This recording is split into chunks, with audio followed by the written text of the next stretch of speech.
suggesting that a plaintiff can transform a question of standing into a question of mootness by challenging an agency's action before it is finalized. But the plan, when it was first announced, would have allowed consolidation, right? The department had determined before. Sorry, was that the state of affairs when this case was filed?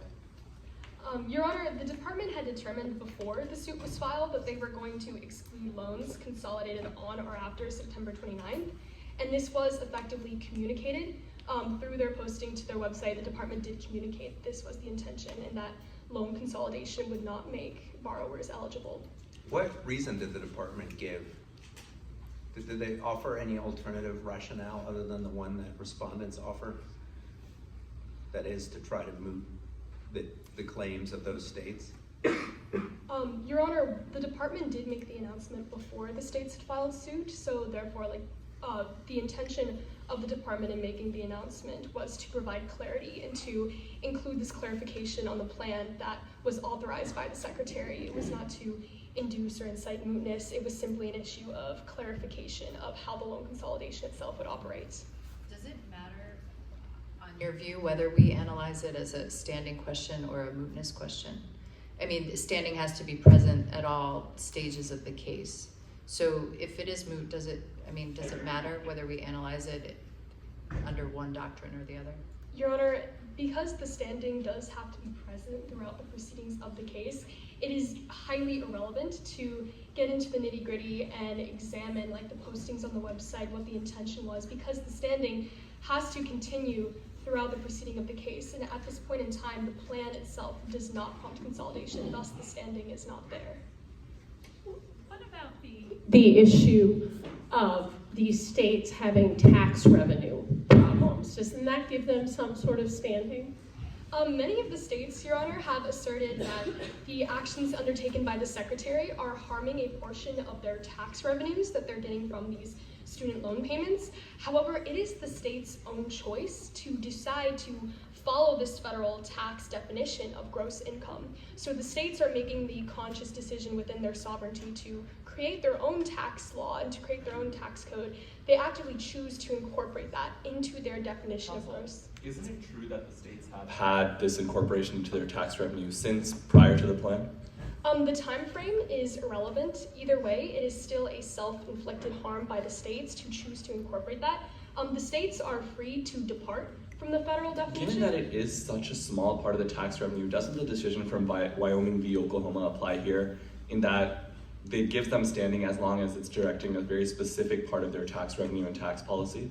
Your Honor, if you look at the precedent of Wyoming, that was a tax policy that specifically targeted a state, and it was a tax policy that specifically targeted a portion of that state's tax revenue and of their income. And this is a broad federal policy that has an incidental effect on broad state tax revenues. Thus, this specificity of the Wyoming precedent does not apply here because it is such a broad and incidental effect. But counsel, asking states to change their tax code, isn't that in itself a form of alleged harm? Since previously there was no harm or financial loss that was found via adopting the federal state code, but now you are asking states to revert and change their code, which is in itself a burden. Your Honor, the states are in no way or by no means being forced to alter or change their tax codes. The states themselves are essentially looking for places to create an excuse for financial harms and financial losses. And the states themselves have the capability to depart with their sovereign immunity to create their tax code. They have the ability to depart from the federal definition of gross income. And because they choose to incorporate that source of revenue into their gross income, it is in fact a self-inflicted harm for the states to be doing this. And they are by no means being forced to alter their tax codes.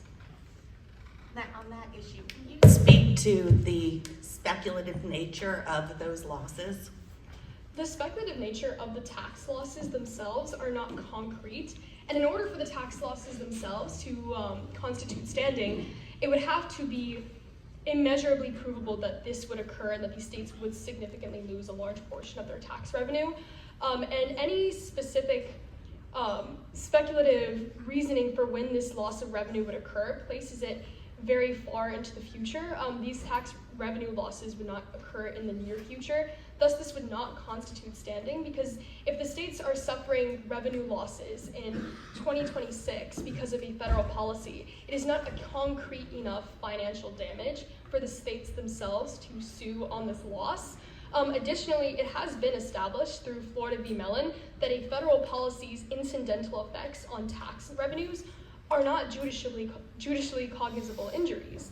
And by the states asserting that they have standing because a broad federal policy has an incidental effect on their tax revenues completely diminishes the integrity of that Article 3 standing, where it was ruled in Arizona v. Biden that a system where a state can challenge any federal policy that incidentally affects their tax revenues would in essence make a mockery of Article 3. In the consolidated case, the district court in Texas found that 2 students had standing to challenge the decision of the Secretary of Education, and because of the fact that they didn't follow the rules and procedures. Well, do you think they have standing? Your Honor, the question on the court is whether or not these states themselves have standing. And the true relevant argument that boils down is to where the states have suffered financial losses. And right now, the central point that is being argued is that the states do not have these financial losses, and they do not have concrete enough financial losses to tie themselves to the ability to bring suit on this case. What is